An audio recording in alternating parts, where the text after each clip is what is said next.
இதான் என்னுடைய கடைசி படம்.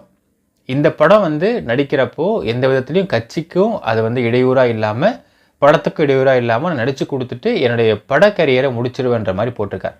இதற்கு மேல் முழுசாக நான் கட்சிக்குன்னு பணியாற்ற போகிறேன் அப்படின்னு ஒரு வார்த்தை போட்டிருந்தார் மக்களே. இது உண்மையிலுமே பாராட்ட வேண்டிய விஷயம். ஏனால் இந்த தப்பை தான் 2 பேர் பண்ணாங்க.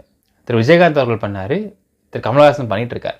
கட்சி ஆரம்பித்ததுக்கப்புறம் சினிமா அப்படின்னு போய் நடிக்கிறப்ப என்ன ஆகுனால் உங்களுக்கு இதுக்கான ஃபோக்கஸ் குறையும். அப்படிங்கிறத தாண்டி ஒரு கட்சி அப்படின்னு ஆரம்பிச்சிட்டிங்கன்னா டெய்லியும் ஒரு வார்த்தை சொல்லுவாங்க. நம்ம தெரிஞ்ச நண்பர் ஒரு சீனியர் ஜேர்னலிஸ்ட் பேசுகிறப்ப சொல்லுவார், சார் கட்சி ஒன்று ஆரம்பிச்சிட்டோம் அப்படின்னா அந்த கட்சியை பற்றின அறிக்கைகள் இல்லை ஏதாவது ஒரு விஷயம், either கான்ட்ரவர்ஷியல் டாக்காக இருக்கட்டும், இல்லை அறிக்கையாக இருக்கட்டும், இல்லை பாசிட்டிவாக டாக்காக இருக்கட்டும், எதுவாக இருந்தாலும் தமிழ்நாட்டில் இருக்கக்கூடிய எல்லா பத்திரிகையிலையும் from the English paper to Tamil paper எல்லாத்துலேயுமே நீங்கள் ஒரு நியூஸாக டெய்லி வந்துக்கிட்டே இருக்கணும் அப்படின்பார்.